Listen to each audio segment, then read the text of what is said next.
የኢትዮጵያ ኦርቶዶክስ ተዋሕዶ ቤተክርስቲያናችን እንግዲህ ስጋው ደሙን ትሸፍናለች። ለምንድን ነው ስጋው ደሙን የምትሸፍነው የሚለውን እንድንመለከት ነው። እንግዲህ ቅድስት ቤተክርስቲያን ስጋው ደሙን ትሸፍናለች። ምክንያቱም ይሄ ቤተክርስቲያናዊ ስርዓት ነው ወይም ደግሞ መጽሐፍ ቅዱሳዊ የሆነም ስርዓት ነው እና ይሄ ማለት ቅድስት ቤተክርስቲያናችን ስጋው ደሙን ለምንድን ነው የምትሸፍነው የሚለውን ስንመለከት አንዳንድ ጊዜ ሰዎች የተለየ ነገር ኖሮት ይመስላቸዋል፣ ግን እንደዛ አይደለም። ቅድስት ቤተክርስቲያን ስጋው ደሙን የምትሸፍነው አንደኛ መጽሐፍ ቅዱሳዊ ነው፣ ሁለተኛም ደግሞ በመጽሐፍ ቅዱስም ባናገኘው ትውፊታዊ ታሪክ እናገኛለን። የመጀመሪያውን ስንመለከት ቅዱስ ዮሐንስ ወንጌላዊውን ነው የምንመለከተው።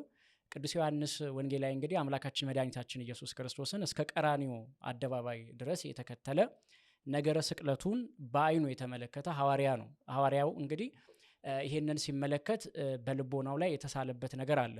ሐዋርያት አምላካችን መድኃኒታችን ኢየሱስ ክርስቶስ በተያዘ ጊዜ በአራት ወገን ነው የሆኑት። ያው የመጀመሪያው ይሁዳ ነው፣ እንደወጣ የቀረ ነው። እንዲሁ ደግሞ 9 ሐዋርያት በጥብርያዶስ ባህር ዳርቻ ተበትነው የቀሩ ናቸው። ቅዱስ ጴጥሮስ ደግሞ ፈራ ተባ እያለ ከሩቅም ከቅርብም ሆኖ ሲከተል የነበረ ሐዋርያ ነው።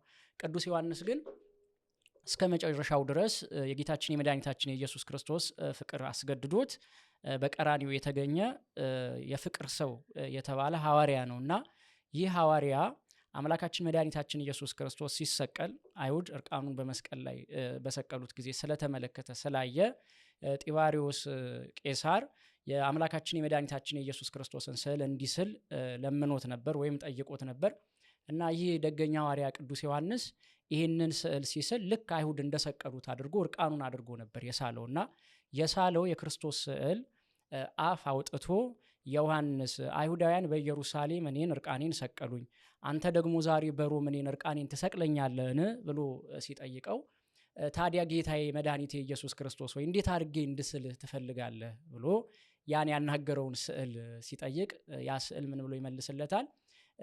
አገልድምልኝ ከለሜዳ አልብሰኝ እንጂ እፍረቴን ሸፍንልኝ ብሎ ይናገረዋል። በዚህ ጊዜ ያንን ከለሜዳ ወይም ደግሞ አሁን የነገረ ስቅለቱን ስዕል ስንመለከት አምላካችን መድኃኒታችን ኢየሱስ ክርስቶስ ያገለደመውን የተሸፈነውን ስዕል እንመለከታለን እና በዚህ ምክንያት ቅድስት ቤተክርስቲያን ዛሬም ስጋው ደሙን ትሸፍናለች፣ ታለብሳለች ማለት ነው።